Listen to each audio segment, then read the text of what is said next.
Well, for more on the investigation by the Senate Intelligence Committee, also the legal setback to Donald Trump's travel ban, we're joined now by political commentator and host of the Mo Kelly Show here in Los Angeles, Mo Kelly, also Trump supporter and author of Taxophornia, James Lacy. Thank you both for being here. So, Mo, first to you on the travel ban and this legal setback from the judge in Hawaii. It seems that part of the decision-making process here for the court was some of Donald Trump's own words that he said during the campaign, that this was essentially a Muslim ban. It seems that for Donald Trump, he can't unring that bell.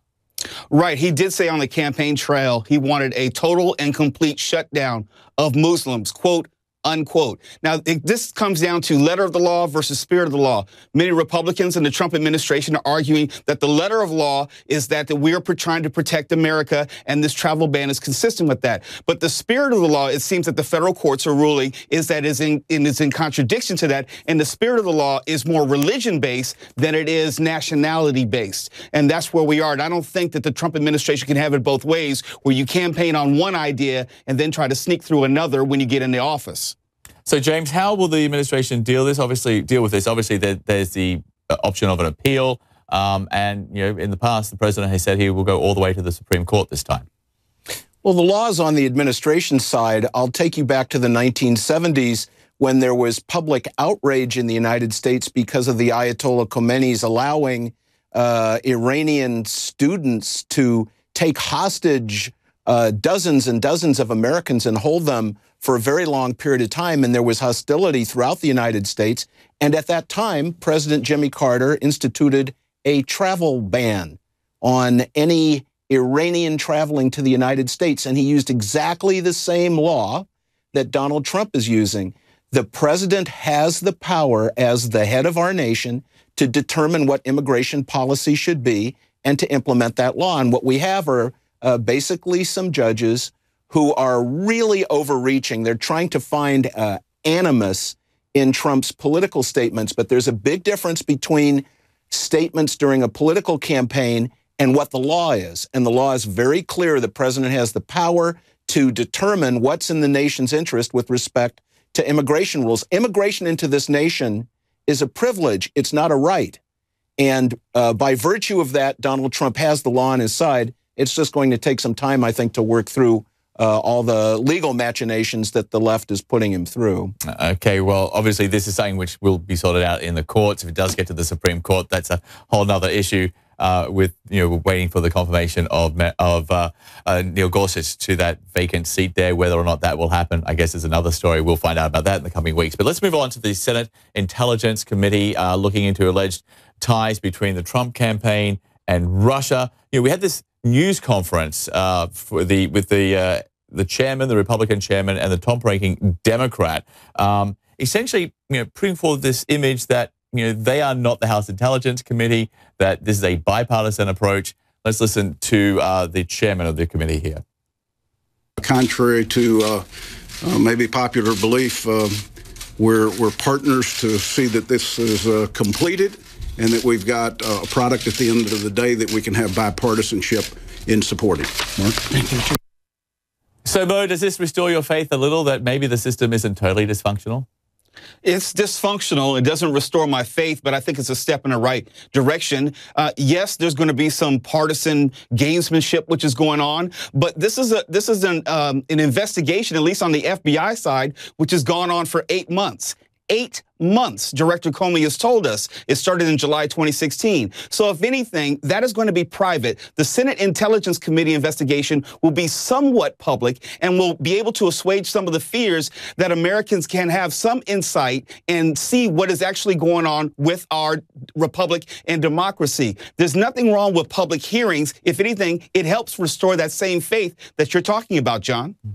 So, James, is this now, this Senate investigation, is now a credibility test for the Republicans? You know, are they willing to ask some hard questions of a Republican president, even if those answers could cause the president some problems? I think it's a credibility test of the Democrats in the U.S. Congress. You know, Mo knows the old story about the prosecutor. You know, the U.S. attorney in the District of Columbia could indict a ham sandwich.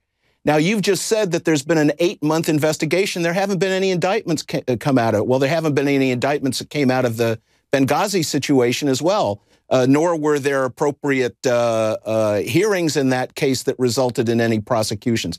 I don't think there's going to be any prosecutions here. I think all the action has been with the FBI, and now what we have is a political situation that suits the narrative of liberal Democrats that want to hold Donald Trump back. They don't want the American people to have tax reform. They don't want to see Obamacare changed. And what they want to do is they want to hurt him politically, hold back the Gorsuch nomination, and the whole thing is about politics.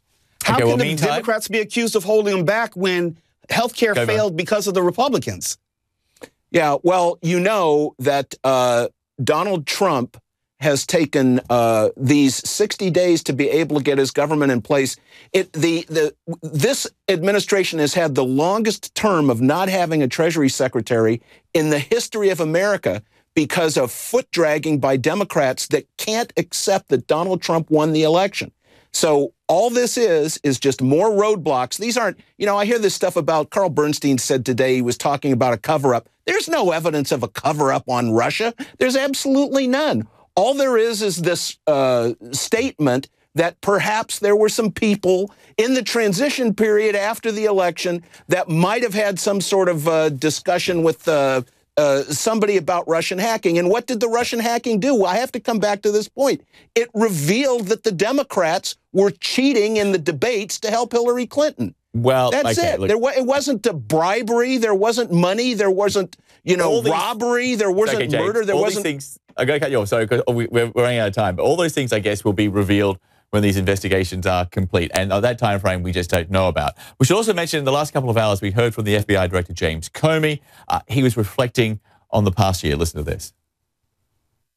If I have thought about it carefully and am doing the right thing, making the right judgment, it doesn't matter what's going to follow, because it's not about that. And honestly, the death of the independent FBI would lie down the path to considering impact. If we ever start to think about who will be affected in what way by our decisions in a political sense, we're done. So, Mo, do you take Comey at his word that he says he's above politics? I would like to believe so, but the fact that there were two simultaneous investigations, one into Hillary Clinton, one going on with Donald Trump in the days leading up to the election, but he only gave us an update on one of those candidates, that's a little bit disconcerting. But I believe in his heart of hearts, he would like to believe that he is above politics, but I'm not so sure the rest of the nation is above politics. And James, last word to you, that does seem to be a fair point. When Americans went to vote back in November, there was only one candidate under FBI investigation, and it was not Hillary Clinton. James Comey is following in the footsteps of J. Edgar Hoover.